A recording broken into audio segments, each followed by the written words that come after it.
in our churches, we need to encourage our pastors not to be fearful and not to think this is a politicized issue, but to recognize this is a moral issue. The Bible speaks over and over about God's tender affection for the human being that He created.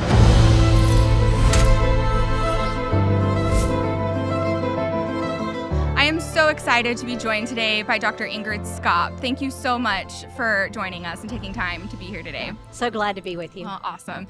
So I want to start with an article that you wrote for the Charlotte Lozier Institute, where you're the Vice President of Medical Affairs, which is awesome. You wrote an article called Wounded Women, and it talks about the physical and emotional trauma that women experience when they have an abortion.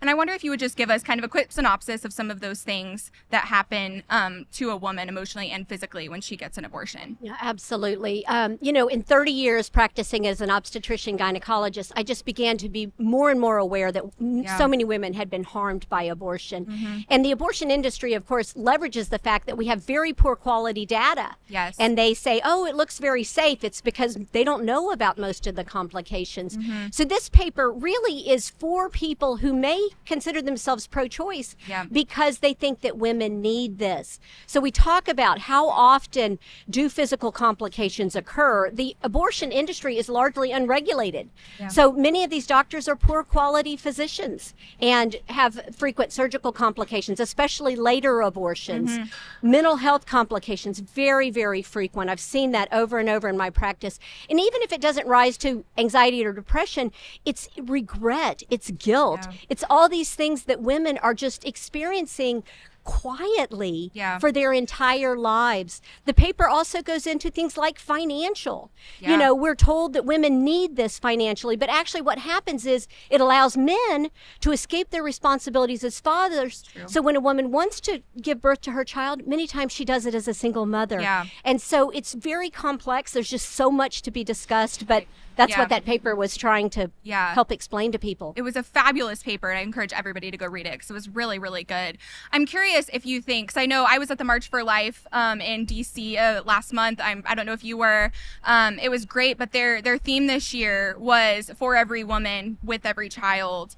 And it struck me, we're kind of gearing more towards this, talking about the woman. We always talk about the baby, and now we're talking about the woman and those effects on the woman. And I'm curious if you think that is where we need to kind of shift our narrative, if we need to be talking more about the effects that it has on women versus the baby, because it seems like people nowadays, they just don't care about the baby, but it's all about the woman.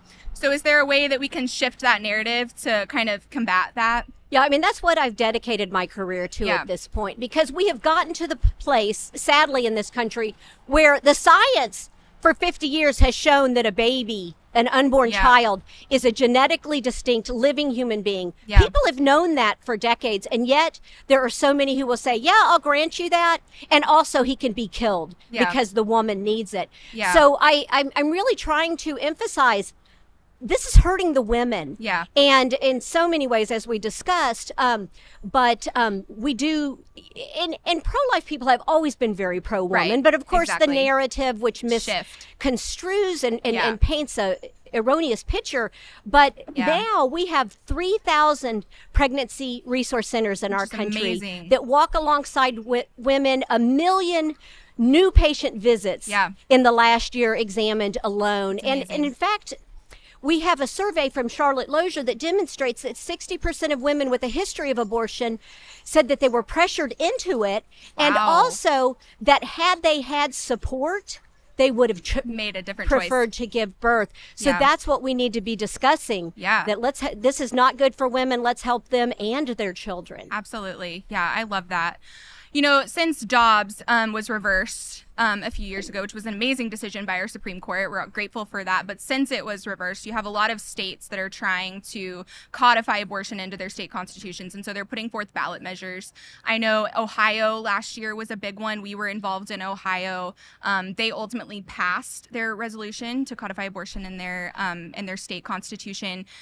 Why do you think all of these ballot measures are passing? And what can we do about that? Is there anything that we can try to, how do we navigate that? Yeah, I think that the American people for 50 years were gaslit about abortion. And so the Dobbs was a great turning point, but it's not the end. Right. It's just the beginning of a new battle. What we have seen the abortion industry do in the wake of Dobbs is three things. They have sued every state that wants to protect unborn life, and many of those states are still fighting for their laws in court. They have promoted abortion drugs, which we've discussed before, and maybe we'll discuss again, to circumvent state laws. In Texas, I'm still caring for women who are being harmed by abortion drugs that are coming illegally into my state. And the third thing, which goes along with the ballot initiatives, is they're lying to the American people, they're lying to pregnant women, and they're lying to doctors, fear-mongering, causing them to be afraid that these laws are going to increase maternal mortality, are going to keep a doctor from being able to provide quality medical care. Of course, that's not true. Every state has an exception if an abortion is needed. But you know what? In 30 years of practice, 5,000 deliveries, I've never needed to directly perform an abortion in order to save a patient's life. And so it's untrue, but unfortunately it's gotten so much pro-abortion media spin that I think that's why these ballot initiatives are not going well, because the average American does not understand. Ohio particularly, they said, we need this ballot measure to treat miscarriages, to treat ectopic pregnancies, to prevent someone taking our IVF and our contraception away.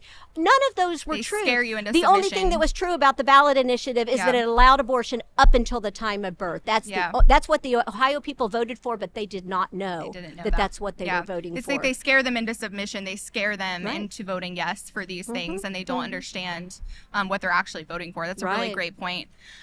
So we have talked previously last year about this FDA kind of recklessly pushing through this approval for these chemical abortion drugs. And I know you have had such an amazing hand in this AHM versus FDA case. Where is that now? Where is it going? Give us kind of an update on that and tell our viewers what they need to know. So the heart of the case, the Alliance for Hippocratic Medicine, is pro-life doctors who don't want to end their patient's life, saying the FDA did not do its job. Its job is to protect the American public from dangerous drugs. They approved abortion drugs, mifepristone and misoprostol, by breaking their own rules in order to do so. They defined pregnancy as a life-threatening illness, which of course it's not in almost every case. It's life-giving. Exactly. I mean, again, they just spun it on its head, right? And over time, they've taken away critical safeguards to make it safer for women. Even with those safeguards in place, 1 out of 20 women goes to an emergency room within a month. 6% of women need a surgery to complete the abortion because their body can't get rid of all the tissue. But in the meantime, now it can be ordered online, delivered through the mail without any doctor ever being involved. These women are having totally medically unsupervised abortion, which prior to Roe we were told was a bad thing, but now in a post-Roe era, apparently that's what they're willing to do in order to provide abortions to every surprise pregnancy. And if the women suffer, they're collateral damage. Yeah, and I think we're all praying for that, because it is time for the FDA. As you said, their whole job is to protect us, give us acceptable drugs, and here they are pushing this one through when it's actually creating more harm or causing more harm. So I know we're obviously in a presidential election year. Who knows what's going to happen? Elections are always, you never know until it actually happens. What do you think the next president, the next Congress, no matter who it is, has the opportunity to do for life? What can they do to protect life, to be pro-life? Well, I think that obviously this should be more than a political issue, but it's been defined as a political issue because I know Democrats that are pro-life. People won't tell you, but it's true that they do exist. Secular atheists that are pro-life. So when you look at it as a human rights issue, you can say, wait, this shouldn't be the domain of any political party. But we do know that when President Trump was president, that he did a lot of wonderful things to protect unborn life. And one of the things that a lot of people are unaware of is that our country funds abortions internationally. These are eugenic, population control, horrible actions in countries where they value their families. They want to give birth to their children, and yet they're pressured into abortion. Yeah. So one of the things that I hope a pro-life president will do is to reinstate the Mexico City policy so that we stop importing this immoral behavior to the rest of the world. That's really, really true. I was doing some research and was looking at that Mexico City policy too, and people don't realize. I had no idea that we were sending all of this money, billions of dollars that we're sending to other countries to pay for these abortions. How can we vote biblically when it comes to pro-life issues? That is a very good question and a passion of mine. For one thing, in our churches, we need to encourage our pastors not to be fearful and not to think this is a politicized issue, but to recognize this is a moral issue. The Bible speaks over and over about God's tender affection for the human being that he created. So we need to recognize at its root this is a spiritual issue. We need to get our churches engaged. And of course, we need to educate ourselves because as we've discussed, so many Americans, even if they're pro-life and mean well, they don't understand the issues. So LozierInstitute.org is a good place to start. That was my next question. Where do you go to get educated? Because I think you're so right. People, there's all of these things that people just don't understand. They don't know, and they're lied to by mainstream media. They're lied to on social media.